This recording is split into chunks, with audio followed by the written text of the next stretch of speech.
नमस्कार दोस्तों, मैं राहुल नागपाल और आप देख रहे हैं सोशल मीडिया।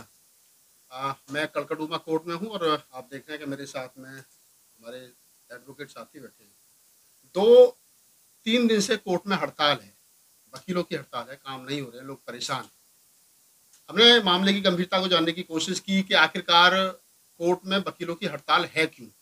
कोई बड़ा कारण है, छोटा कारण है, कोई हमेशा पुलिस के साथ टकराव जो है वो रहता है। तो पुलिस के साथ कोई टकराव है, कोई विवाद है, तो जो बात हमें मालूम चली है वो वकील साथी हमारे साथ में बैठे हैं। इनका पारिवारिक विवाद है। अब आप समझिए कि पारिवारिक विवाद है और पारिवारिक विवाद जो है वो कोर्ट तक आया है। कोर्ट में मतलब विचाराधीन भी नहीं है, लेकिन थाने तक का मामला, लेकिन कोर्ट के जो वकील हैं और जिनकी अपनी एसोसिएशन है, वो उनका साथ दे रही है। पूरा मामला क्या है, मैं चाहूँगा कि आप थोड़ा-सा ब्रीफ करके बताइए। पहले नाम बताइए, नाम क्या है आपका? मेरा नाम अमित सिंह है। अमित सिंह जी, वकालत के पेशे में कब से हो? सर मैं अपने बारे में बताना जी हाँ, चाहूँगा। बताइए। I have 15 years service Indian army. During service I have completed my LLB and my father is already retired in sub inspector in Delhi police. जी। और मैं ड्यूरिंग सर्विस ही मैंने अपनी वकालत करी और 2016 से मैं इस प्रोफेशन में हूँ। हुँ। और 2016 से मैं इंसिडेंट्स के बारे में अगर कहें तो मैं डिटेल से बताइए, बताना बताइए, चाहूँगा। बताइए। 2007-8 का मेरा विदेश टूर भी है। मेरा विदेश टूर भी रहा है मेरा, शादी से पहले। मेरी 2009 में मेरी शादी हुई थी। जी। शादी से अच्छे संबंध थे, कोई दिक्कत नहीं थी, सब बढ़िया चल रहा था, सब अच्छा था। मेरे एक लड़का 12 साल का है, एक 3.5 साल का लड़का है। जी। दिक्कत जब मैं पेंशन आता हूँ जब से शुरू होती है। हुँ। कैसे दिक्कत शुरू होती है? जो मैंने पैसा अपना इकट्ठा किया, जो मैंने अपना जो जो विदेश रिटायरमेंट में से मिला, लेके जो घर आए, से जो आया। भी लेके हुँ, आया, हुँ। हमने 2012-13 में एक प्रॉपर्टी खरीदी, जो मैंने अपनी, जो हर कोई आदमी जो होता है फौजी आदमी, मैंने वो प्रॉपर्टी अपनी वाइफ के नाम से खरीदी। हुँ, 100 गज का प्लॉट खरीदा मैंने हुँ। वाइफ के नाम से। उसमें मैंने पैसा लगाया। पैसा लगाने के बाद 2016 में जब आता हूँ, मैं घर आता हूँ, मैं वकालत की अपनी तैयारी कर रहा होता हूँ, इंटर्न होता हूँ, इतना सीख रहा होता हूँ। मेरे घर में नोटिस आता है सेंट्रल बैंक ऑफ इंडिया का। हुँ। मैं देखता हूँ, मैं हड़बड़ा जाता हूँ। मैं देखता हूँ, मैंने कहा ये नोटिस कैसा है? मैंने जैसे ही नोटिस को खोल के देखता हूँ, उसमें लिखा होता है कि जी रिकवरी का होता है, वो होता है 62 लाख का। हुँ, मैं वाइफ से कहता हूँ ये क्या? उसने कहा जी कुछ नहीं है, तो ऐसे ही है क्या? पर मैं डर गया। हुँ। मैं और उस नोटिस किसके नाम से होता है? आपके नाम से, मिसेज़? मीनाक्षी के नाम से, आपकी मिसेज़ के नाम से? मीनाक्षी के नाम से, आपकी मीनाक्षी आपकी मिसेज़ का नाम मेरी है। वाइफ के नाम जी। से। फिर मैं उस नोटिस को लेके कनॉट प्लेस, जो उनका सेंट्रल बैंक ऑफ इंडिया का ऑफिस है, मैं वहाँ जाता हूँ। हुँ, मैं उसका जो हेड थे उनसे मेरी बात होती है। मैंने कहा सर ये नोटिस आपने भेज दिया? उनके जी हाँ जी भेजा है, ये डीआरटी के अंदर केस चल रहा है आपका, हुँ, आप पेश नहीं हुए हो। हुँ, मैंने कहा जी किस चीज़ का?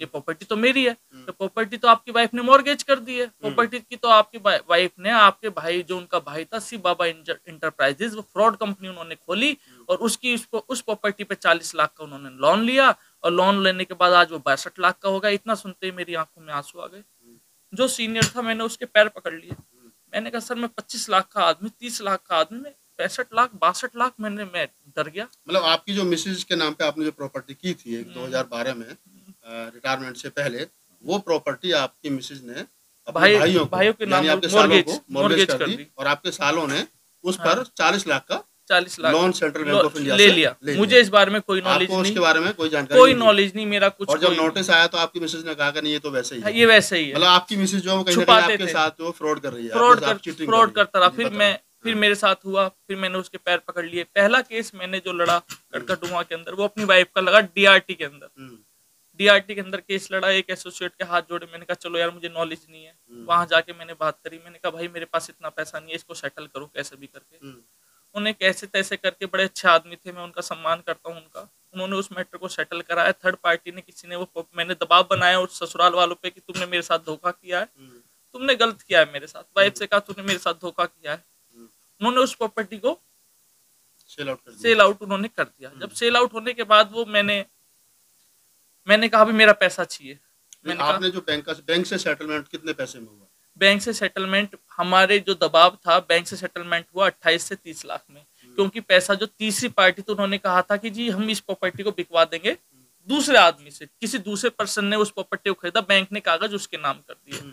मैंने ससुराल वालों के ऊपर दबाव बना के रखा कि मैं मतलब अब आपका कहने का मतलब ये था कि वो प्रॉपर्टी जो लोन था वो तो प्रॉपर्टी बेच करके चुकता कर दिया। चुकता कर लेकिन दिया। जो आपका पैसा था, जिस पैसे से मेरे आपने को प्रॉपर्टी खरीदी, मुझे मेरा पैसा चाहिए। मैंने जो खड़े होके बर्फ के अंदर सब जगह खड़े होके जो हुँ, मैंने पैसा कमाया, मैं नहीं छोड़ूंगा 1 रुपया भी। हुँ, मैं नहीं छोड़ूंगा 1 रुपया भी, मेरे को मेरा पैसा चाहिए था। ये जो प्लॉट जो आपका सेल हुआ है, ये कब की घटना है जो आपने बैंक से सेटलमेंट हुआ है? ये बैंक से सेटलमेंट की घटना है, 2016 से मैंने डीआरटी का केस लड़ा, ये 17-18 में, मैंने 17 के आसपास मैंने उसको सेट करा मतलब दिया, 17-18 में आकर 16-17 का।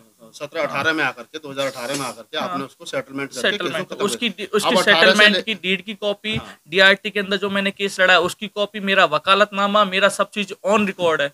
जहां भी मतलब गलत अब होता है 2018 से लेकर के और प्रेजेंट टाइम तक आप उनके अपने ससुराल वालों मेरे से को अपना एक तरीके से पैसा जो है पैसा मांग रहे हो, मुझे मेरा पैसा दो। मेरे को अब आश्वासन देते रहे हाँ, कि जी, अब दिक्कत क्या आ रही है फिर? मेरे को आश्वासन देते रहे कि देंगे जी, आपको करेंगे, ये करेंगे, ये करेंगे। मैं चुपचाप, मैंने कहा जी चलो देंगे, मुझे पैसा देंगे। कितने पैसे की रिक्वायरमेंट और मतलब आपकी मांग थी? भाई मेरा तो 15 से 20 लाख का बनता है। अच्छा, मतलब मुझे आप दो कह रहे मेरा थे मुझे पैसा। 15 से 20 लाख रुपए जो मिला वो मुझे दीजिए। हाँ जी, हाँ जी, मैंने कहा जी मुझे मेरा जो पैसा बनता है मुझे वो मेरा पैसा दो, मेरे को जितना बनता है मेरे को दो। उन्होंने कहा जी तुम्हें जब दिए थे ये दिए थे। मैंने कहा मुझे कब दिए थे? मुझे दिए तो कुछ रिसिप्ट दे दो भाई, तुमने मेरे साथ धोखा किया है। बात चलती रही, इन्होंने कहा कि दिवाली पे आपको हम पैसा दे देंगे 2021 को। जब मैं पैसे की डिमांड करूं, जब मेरे घर में क्लेश होना शुरू हो गया। मेरे बुढ़े माँ बाप हैं, मेरे पापा रिटायर्ड हैं, सीधे लोग हैं, हम पढ़े लिखे हैं, मेरी मम्मी खुद रिटायर्ड है। रिटायर्ड नहीं है, उन्होंने जॉब छोड़ दी थी दिल्ली यूनिवर्सिटी से, लाइब्रेरी साइंस। मेरी मम्मी लाइब्रेरी साइंस से दिल्ली यूनिवर्सिटी से, पढ़ी लिखी फैमिली है पूरी। पढ़े लिखे होने के बाद भी ये हो रहा है। फिर क्या होता है उनके साथ, मेरे पापा का एक्सीडेंट हो गया था, घुटने में भी रॉड लगी हुई है। जीने पे तेल गेर देना, पानी गेर देना। कौन ये घटना कौन कर रही है जी? ये वाइफ कर रही है। अच्छा, मतलब आपकी वाइफ जब मैं दबाव बना रहा हूँ, मैं आप अगर उसके पीहर वालों से पैसा मांग रहे हैं तो वो आपको टॉर्चर कर रही है। मैं परेशान हो रहा हूँ यहाँ। मैं परेशान होके मैं दुखी हो रहा हूँ। मैंने कहा भाई क्या चाहिए तुम्हें? पैसा ले लो, मैं सब कुछ दे रहा हूँ, किराया दे रहा हूँ, तुम ऐसा क्यों कर रही हो? कि नहीं नहीं, ये तुम्हारे माँ बाप गलत है, ये गंदे लोग हैं, ये है वो है। मैंने चुपचाप रहा, मैं कुछ नहीं। मैंने कहा घर चल जाए, किस लिए इसको तोड़ना? मैंने कहा पैसे को बीच में नहीं लाते हैं। समस्याएं बढ़ती गई, बहुत ज्यादा बढ़ गई। दिवाली पे आपका पैसा मिला आपको? कुछ नहीं मिला मुझे कुछ नहीं मिला। जब मैंने दबाव बनाया कुछ नहीं हुआ। उसके बाद क्या होता है, जब मैंने कहा पैसे को तो छोड़ दो, नहीं चाहिए पैसा, साला ऐसा पैसा नहीं चाहिए। पैसा मैंने 16 साल का था, मैं 16.5 साल का, मैंने जब भी जॉब पे लग गया था, मैंने दिल्ली में टॉप किया था इधर जो इंटर्नशिप में। तो मैं उसी टाइम पे मैंने कहा पैसा तो मैं जिंदगी भर बचपन से कमा रहा हूँ, नहीं चाहिए पैसा। मैंने डिसीजन लिया कि भाई मैं, मम्मी रोने लग गई कि भाई मेरे पास मेरे को अभी भी याद है, दिन तक याद है मुझे, मेरे पास मेरी माँ का फोन आया। 8 तारीख की घटना है। मेरी माँ का फोन आया, रोने लगी क्योंकि मेरे को तू मारेगा, तेरी पत्नी गालियां दे रही है, बदतमीजी कर रही है, मेरे ऊपर छाती पे थूक रही है, मुंह पे। मैंने कहा यार इतनी बुरी हाल। मेरे को बुरा लगा, मैंने फोन किया, मुझे गाली देने लग गई। मैंने कहा अब क्या किया जाए सोल्यूशन? मैंने कहा कि चलो घर में कैमरे लगवाते हैं। मैंने जीएसटी से प्रॉपर बिल लिया, सब कुछ है। मैंने कैमरे वाले को बोला, उसने कहा जी खर्चा आएगा 27-28 हजार का आएगा। मैंने कहा कोई बात नहीं भाई, मैं पैसा दूंगा आपको, आप कैमरे लगाओ। 9 तारीख को कैमरे वाला पहुंचता है कैमरे लगाने के लिए। मैं कोर्ट में हूँ, मेरी यहाँ मैं कोर्ट में लगा हुआ हूँ, परेशान हो रहा हूँ। पैसा तो पैसे से ही आएगा, मेहनत करने से आएगा। मैं जैसे ही कैमरे वाला आता है, कैमरे वाला कहता है जी आपने मेरा दिन खराब कर दिया, कैमरे लेके आया, तुम्हारी पत्नी धमका रही है, सुनने दे रही है, गालियां दे रही है गंदी गंदी। मैंने कहा मेरा घर, मेरी स्थिति इतनी बुरी हो गई है। मैंने कहा भाई मैं आता हूँ, रुक जा, जब भी जाना मत, रिक्वेस्ट है। उसने कहा जी मेरी दिहाड़ी 1000 रुपये चढ़ गई है, मैं तो 1000 रुपये लूँगा आया हूँ। मैंने कहा 1000 रुपये इसके चढ़ेंगे? मैंने कहा नहीं भाई तू रुक जा, मैं आता हूँ। मैं अपना यहाँ से काम छोड़ के 4 बजे घर पे पहुंचा। 4 बजे पहुंचा, और जैसे उसको बुलाया तो कैमरे, उसकी भी वीडियो की रिकॉर्डिंग मेरे पास है। कैमरे वाला आया, कहते हो तो मैं दिखा भी सकता हूँ, क्योंकि मैं चोरी से ऐसे बनाता रहा था धीरे से करके। वो गालियां दे रही है कि ये भाई तुझे मार दूंगी, घुस मत जियो, देख लियो, फिर वार्न नहीं किया था, इस तरीके से गंदी गंदी यूज कर रही है। उसने उसी टाइम अपने भाइयों को फोन मिलाया। इसके भाई गुंडे प्रवृत्ति के हैं, पहले भी केस चल रहे हैं। एक दिल्ली पुलिस में कहता है मेरी डीसीपी तक जान पहचान है, ये वो। मैं सोच रहा हूँ भैया चलने दो, किस लिए, हमें क्या, मुझे परिवार चलाना है। बच्चा मेरा 3.5 साल का है, मैं उसको देख लेता हूँ, मेरा दिल खुश हो जाता है। नहीं चाहिए पैसा, चाहिए ही नहीं था, मैं उसको देख लेता था, उसका चेहरा, नहीं चाहिए पैसा। फिर साले आ जाते हैं दबंग भाई, आते हैं, मुझे मारते हैं। ये मैं आपको जो घटना बता रहा हूँ, मैं 10 नवंबर की बता रहा हूँ, 9 नवंबर की। मेरे साथ मारा पीटी करते हैं, मुझे मारते हैं, पीटते हैं, खून आ जाता है मेरे मुंह से। ये वो मेरी माता जी को भी बदतमीजी करते हैं। मम्मी थी मेरी और कोई नहीं था। मैं फिर थाने जाता हूँ, वकील हूँ, जानता हूँ कानून में। थाने जाता हूँ, थाने पहुंचता हूँ तो थाने वाले कहते हैं वकील साहब आपके मुंह से तो नाक से खून आ रहा है, आप अपनी भैया कहीं डॉक्टर को दिखा दो। मैंने कहा नहीं, मेरे तुम कंप्लेंट लिखो, कोई बात नहीं, वही पुलिस वाले जो मेरे से राम राम करते थे वो मुझे सलाह दे रहे हैं, दिमाग काम नहीं कर रहा है। फिर मैं गया हॉस्पिटल गया, दिमाग काम नहीं कर रहा है, अपनी मैंने एमएलसी कराई, सब कुछ कराया, जिसमें मेरी ग्रीवियस इंजरी आई। ग्रीवियस इंजरी आई, इतने से पीछे पत्नी सारा सामान वामान भर के, थैलों में भर के सारा सामान वामान भर के, उधर मेरी माताजी के साथ इन्होंने बदतमीजी करी, मारपीट करी इन्होंने मेरी माताजी के साथ। उनको पता चला, फिर मेरे पिताजी उनको लेके हॉस्पिटल पहुंचे, मैं परेशान, मैंने कहा यार जिंदगी खराब हो गई। फिर क्या होता है, मैं 2 दिन जैसे घर पहुंचता हूँ, मैं देखता हूँ कि मेरी लाइसेंसी पिस्टल जो मैंने करा रखे, वो मेरी पत्नी मेरे लॉकर से पिस्टल तक भी ले जाती है। मैं कॉल करता हूँ, फोन नहीं उठाती, मैं परेशान, मैं थाने जाता हूँ, मैंने कहा जी मेरी लाइसेंसी पिस्टल है, ले गई।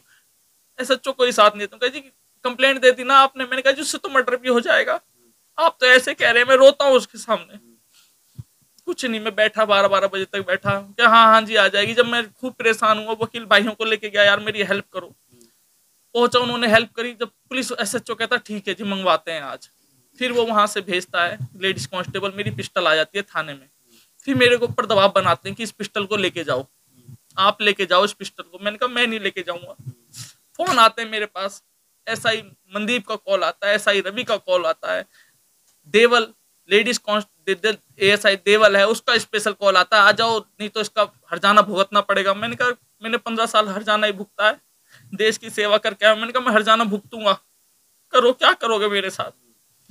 5 दिन के बाद 12 तारीख को पिस्टल की रिकवरी करते हैं, 5 दिन के बाद मेरे ऊपर 377 के एलिगेशन लगा देते हैं, मेरे पापा के ऊपर 354 के एलिगेशन लगा देते हैं। मैं टूट जाता हूँ, मैं बिखर जाता हूँ। मैंने कहा यार ये तो, आपकी मिसेज जो आपके खिलाफ एक कंप्लेंट देती है एक कंप्लेंट एफआईआर, पुलिस थाने वाले सारे सपोर्ट कर रहे थे, कंप्लेंट मेरे अगेंस्ट हो जाती है।